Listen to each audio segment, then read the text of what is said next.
Hello, it's Mrs. Glasson, and today I'd like to tell you about Lesson 2, my Introduction to Comprehension and Creative Writing. You've probably already seen the short video on Lesson 1, which is my Introduction to Grammar and Vocabulary, and also the short video about Lesson 3, that essential Introduction to Punctuation, when I implore your children to showcase their punctuation. So I have shown you these lessons here in sequence so you can see how, in order to teach English well, you really need to teach these things together: grammar, vocabulary, comprehension and creative writing, and of course punctuation. And lessons 1 and 2 are my free lessons, so please do try them out. So far I've only received positive reviews. People have said that their children have learnt more grammar and vocabulary than ever before. And of course, in Lesson 2, I also introduced them to that all-important creative writing mark scheme. When you're being taught creative writing, of course you need to know what the mark scheme is. How can you progress with your creative writing if you don't know what you're being assessed on? So every single day, English teachers like me teach creative writing. We're experts at teaching creative writing, and of course, we always start with the mark scheme. Very important. And of course, you can't talk about English, comprehension or creative writing without talking about this key term, polysemy. Key to comprehension, to creative writing, and really in English to everything that we teach. And it really is a key term when you consider that many of those lovely books over there, where are they, of fiction, they are polysemic. Polysemic texts. We are surrounded by polysemy. So it's very important to understand what it is. And if you think about it, it really is a key term. When we practice narratology and we deconstruct texts, we need to be aware of polysemy, polysemic meanings. Similarly, when we practice creative writing and we construct texts, we are practicing polysemy. Compelling works of literature are polysemic.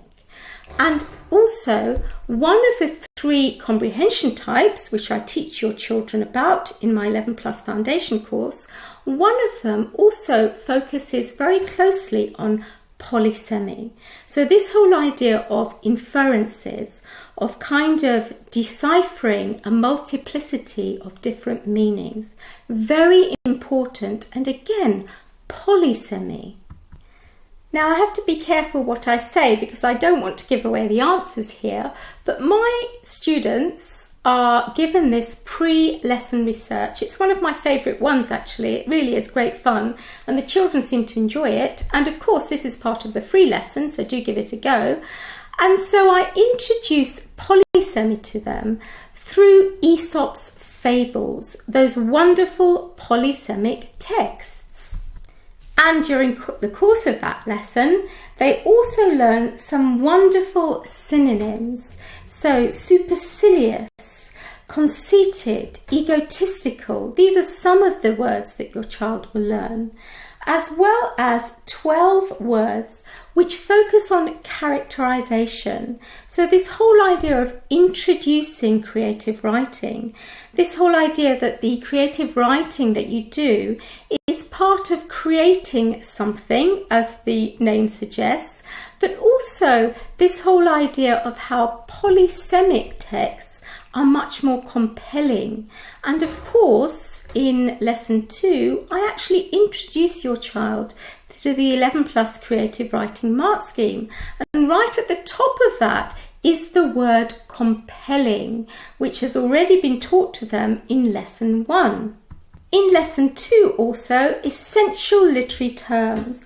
So antagonist, protagonist, eponym, and also text in the context in which I use it, which I think is quite important to clarify for young children. And then this whole idea of explicit meaning and implicit meaning, which is key to creative writing. Great writers show they do not not tell. So what is implied? And all the time, if you're thinking about Aesop's fables, you can see why they're a great resource for teaching young children this otherwise quite complex stuff. So polysemy, connotations, what is suggested implicitly, what is told to us explicitly. Sorry, that's my cat meowing loudly.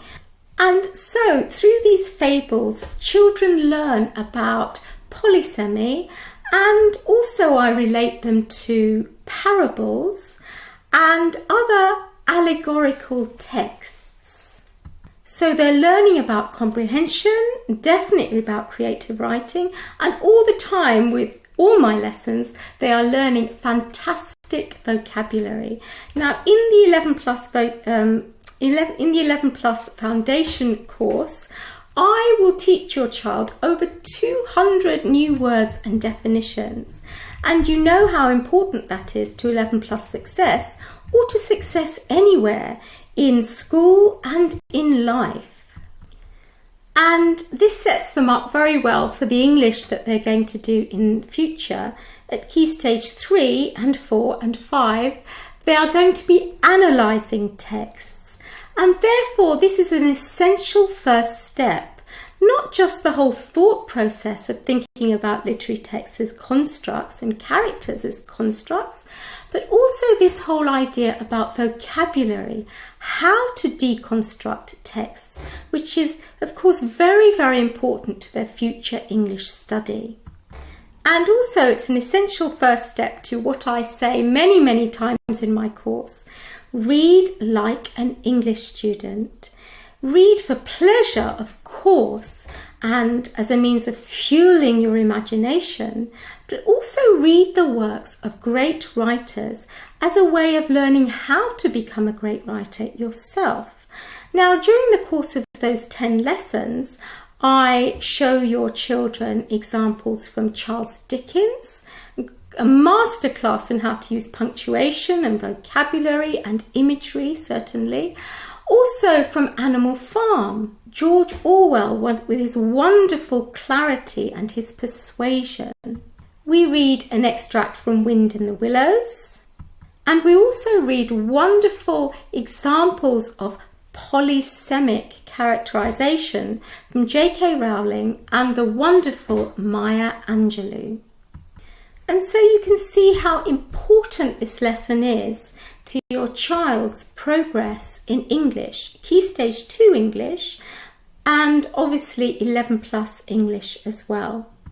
So understanding polysemy, being able to talk about the polysemic nature of texts, being able to construct polysemic texts, key to success in creative writing, key to success in English and in the wider world as you go on to be writers and readers, discerning decipherers of polysemic texts. And just coming back to that mark scheme, as you can appreciate, it really is key. You need to know what you're being assessed on to be able to hit those objectives to the best of your ability. So teaching children creative writing without the mark scheme is quite a pointless exercise. And it's not a way of curbing their natural talent. On the contrary, it's a way of enhancing their natural talent. And you might say, well, how do you know what the mark scheme is? Well, I share that with my foundation course students. You can see it in the free lesson, lesson 2. And also I do send my parents links to the mark scheme that I use. And again, you might say, well, how do you know it's that one? Well, let me put it this way. As my foundation course students and parents are aware, this creative writing mark scheme rewards ambitious vocabulary used effectively. Can you think of a single creative writing examiner who isn't going to reward that? It also rewards spelling, punctuation and grammar used accurately. Can you think of any English mark scheme that doesn't reward that? And also the range of different sentence types, the range of punctuation that's used for effect, And very importantly, those linguistic devices with which you craft polysemic texts. They are covered extensively in Lesson 5, which I think is a really key lesson to any child's creative writing. That is when the child will be taught essential terms like sibilance, alliteration, chromomorphism, zoomorphism, etc., pathetic fallacy. This whole idea of how to identify those different techniques with a view to being able to use them effectively as writers. And it's using them effectively as writers that I go on to do in Units 2, 3 and 4, when I actually teach your children how to write. And a key part of that is showing them the work of children who are brilliant writers. So again, here I'm taking my own medicine and showing, not just telling. And my Year 5 students, who've all got into grammar schools, tell me that that was the single most important moment when their writing changed forever, when they were first shown an example of a piece of creative writing written by a child who got 100% from a creative writing examiner. And also, you might have seen my Facebook post recently when I showed you the wonderful texts from some of those writers there. You can see them actually. Charles Dickens, Jane Austen, and I think also perhaps it was Thomas Hardy. Oh no, William Shakespeare as well.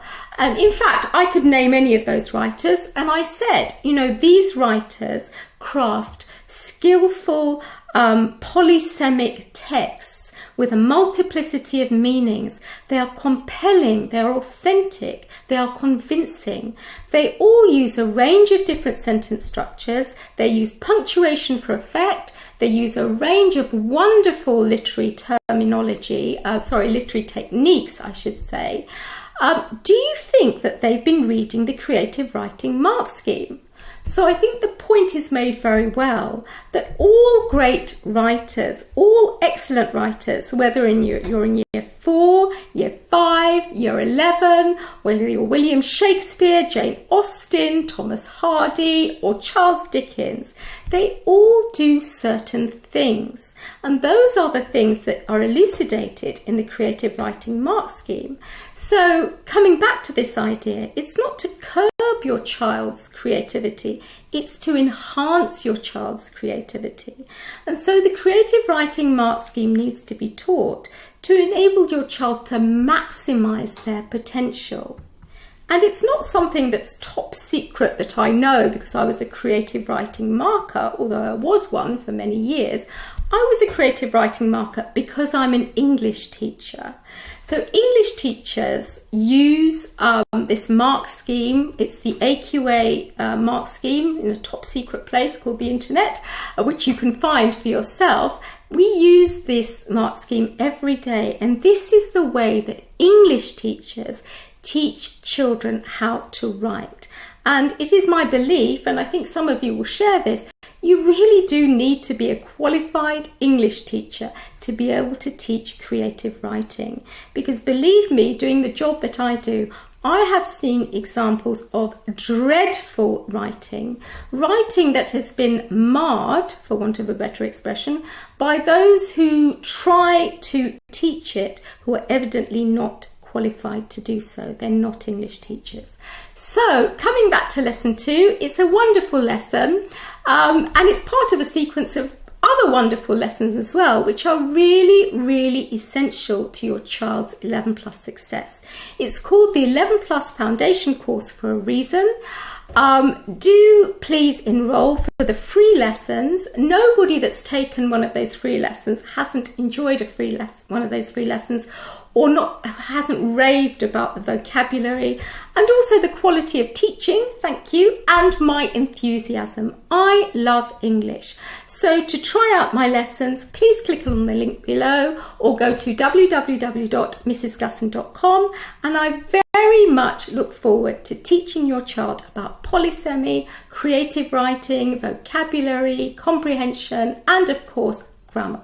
Thank you very much.